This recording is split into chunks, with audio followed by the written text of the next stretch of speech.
Assalamualaikum warahmatullahi wabarakatuh. Apa kabar teman-teman? Jumpa kembali dengan kami di Wani Duren. Ya, hari ini hari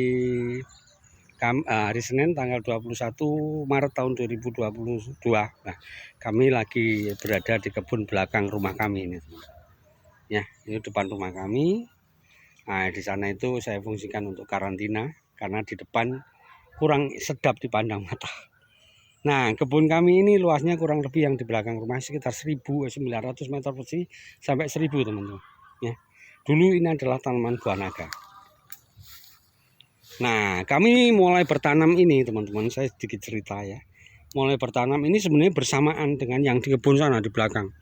Jadi kebun sawah kami ada di belakang 100 meter dari sini, hanya terhalang kebun orang lain. Sawah orang lain. Itu di belakang kami sana, itu kebun kami yang pohon duranya cantik-cantik. Nah, di sana. Nah, awal tanam bersama dengan ini, teman-teman. Ya, bersamaan. Bibitnya juga dari Banyumas sama. Nah, ketika usia tanam menginjak tunas ketiga, jadi tunas pertama baik-baik saja, teman-teman. Tunas kedua baik-baik juga, tapi ketika mau menginjak tunas ketiga itu mulai bermasalah. Nah, setelah kami evaluasi ternyata permasalahannya bohai kambing yang kami gunakan tidak terfermentasi dengan baik. Di samping itu juga sekedar teman-teman tahu ya, di kebun ini dulu adalah bekas buah naga, bertahun-tahun ditanami oleh almarhum emak kami atau ibu kami. Selama itu juga tidak pernah mengenal yang namanya pupuk kandang. Jadi pupuknya hanya urea saja. Buah naga pada waktu itu karena kami maklum pengetahuan almarhum ibu kami tentang berkebun sangat kurang. Jadi tanah di sini, teman-teman, kalau kering itu pecah-pecah. Orang di tempat kami menyebutnya nelo atau bengkah. Tuh. Nah, ketika kami tanam awalnya itu baik-baik saja, teman-teman. Tetapi menginjak tunas ketiga, jadi usia 6 bulan ke atas, itu mulai bermasalah. Nah, sehingga ya saat usianya 9 bulan kami ganti dengan bibit yang baru. Nah, pada waktu itu pengetahuan kami tentang berkebun durian memang sangat minim sekali.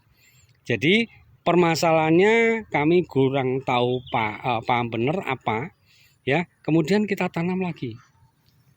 Apa yang terjadi setelah awal tanam bagus, 1, 2, 3, 4, 5, 6. Begitu munjak ke bulan ke-6, masalahnya timbul lagi.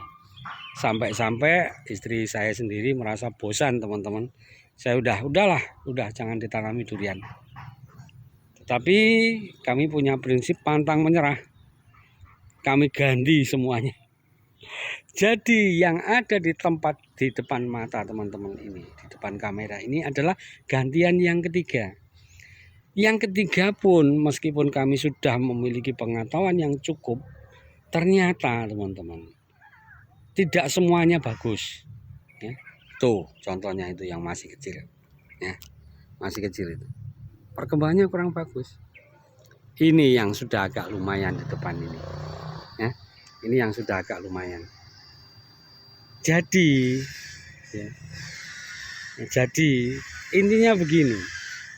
Perjalanan kami sangat panjang dan berliku dan kami cukup mengeluarkan uang banyak.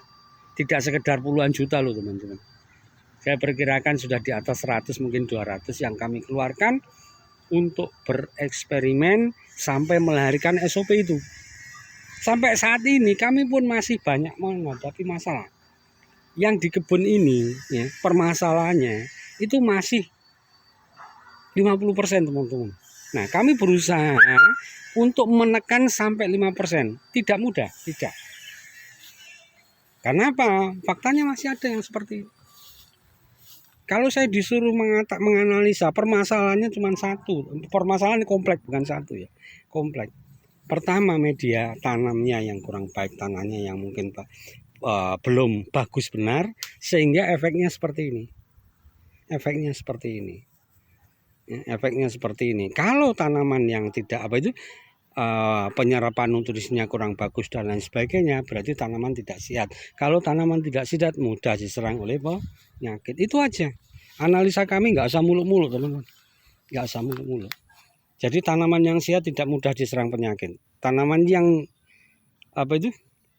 kurang sehat nutrisinya, penyerapan nutrisinya kurang baik dan lain sebagainya, pasti mudah diserang penyakit. Jadi penyakit datang. Ya, penyakit itu datang karena apa? Tanaman kita kurang sehat. Itu aja. Nah, kalau kita bicara jamur, penyakitnya memang jamur, teman-teman. Tapi jamur itu macamnya banyak sekali. Karena itulah ya, SOP kami itu menerapkan 4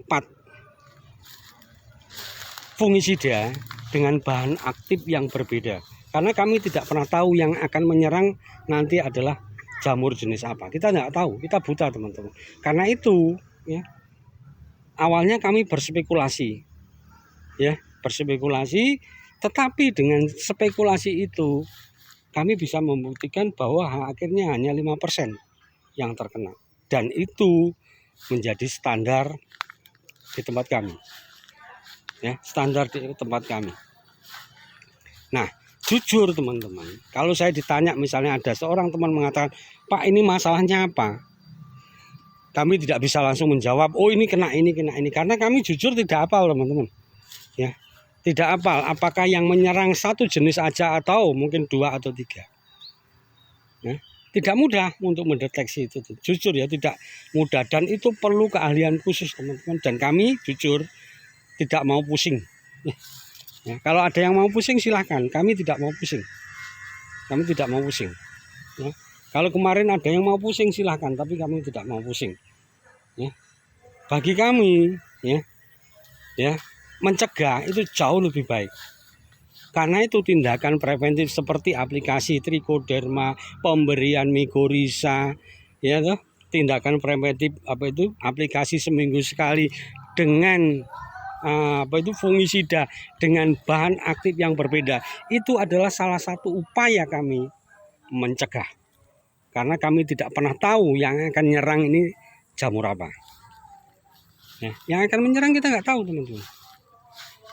Ya, bisa jadi. Nah, contoh ini tak kasih tahu, teman.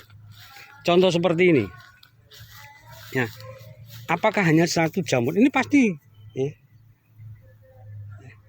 pasti ya terkena penyakit jamur. Pasti ini. Tapi jamur apa? Kita belum tahu. Kita nggak tahu. Jujur kami nggak tahu. Apakah satu jenis saja? Belum tentu. Bisa jadi 2 atau 3 yang menyerang bersamaan. Nah, ini. Nah, memang pengetahuan kami tidak sehebat ya, karena basic kami memang bukan di bidang pertanian. Basic kami itu. Karena itulah SOP kami susun dengan pertahanan berlapis. Itu tujuannya. Kalau si jarum ada jamur menyerang ini tidak bisa, jamur ini tidak bisa, jamur ini tidak bisa. Dan kami tidak mau fokus misalnya, oh kalau ditanya ini kenapa, jamur apa, kami nggak mau menjawab. Jawaban kami cuma satu, apakah SOP kami sudah dilakukan dengan baik. Itu aja. Karena apa? Yang SOP kami saja dilakukan dengan baik, masih ada 5% yang bermasalah. Apalagi yang tidak. Itu aja, teman-teman. Jadi yang 5% aja bermasalah. Yang SOP kami dilaksanakan 100% aja bermasalah, apalagi yang masih 50%. Pasti jawaban kami akan mengatakan, tolong lakukan SOP kami. Ya, karena kami bukan ahli yang bisa mendeteksi ini jamurnya apa.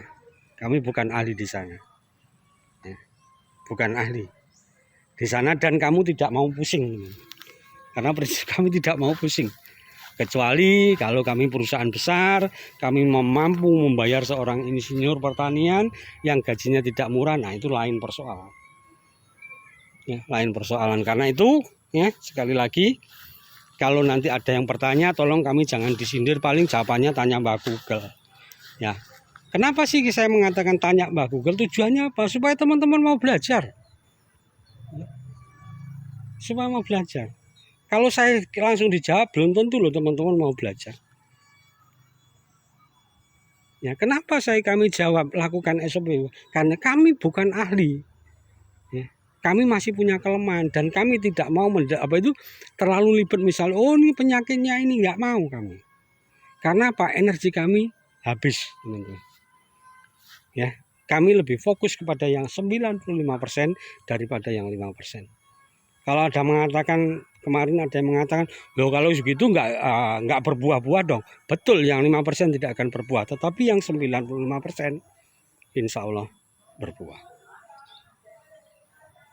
Ya, yang 90% tetap bisa lanjut tumbuh dan lain sebagainya. Apakah nanti suatu saat yang 95% itu bisa kena? Bisa. Bisa. Karena apa? Penyakit jamur itu, ya, kalau kita tidak jeli, teman-teman, sulit terdeteksi. Cara mendeteksinya gimana? Itu dengan kita setiap hari berkebun, mengamati cabang, batang, daun. Ya, daun. Nah, di tempat kami ada 3 pekerja yang mengover 240. Jadi masing-masing pekerja itu kurang lebih mengawasi sekitar 80. Dan mereka juga manusia biasa, teman-teman. Ya, manusia biasa yang tidak pernah luput, tidak mungkin mereka benar 100%. Dan kami maklum. Ya, kami maklum. Jadi kalau ada masih 5%, ya udah. Kami tidak merasa rugi kok. Ya. Kalau ada lagi yang bisa lebih baik 5%, ya udah lakukan. Buat SOP sendiri. Dan perlu dibuktikan.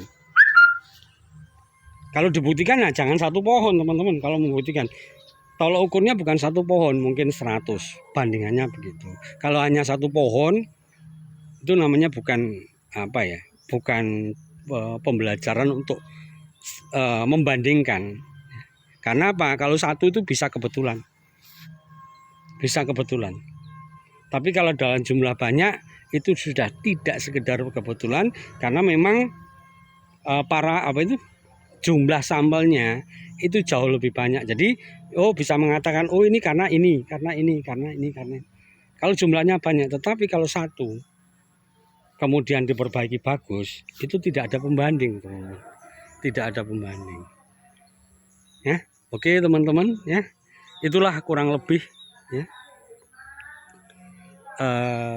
apa yang kami bisa sampaikan, kami bagikan hari ini, ya. Semoga bermanfaat bagi teman-teman, bagi kami, tanpa mengurangi semangat kita untuk selalu berkebun, belajar, ya, banyak mendengarkan, banyak melihat, dan banyak ngomong. Jangan terlalu banyak ngomong kalau kita sedang lagi belajar, ya. Assalamualaikum warahmatullahi wabarakatuh.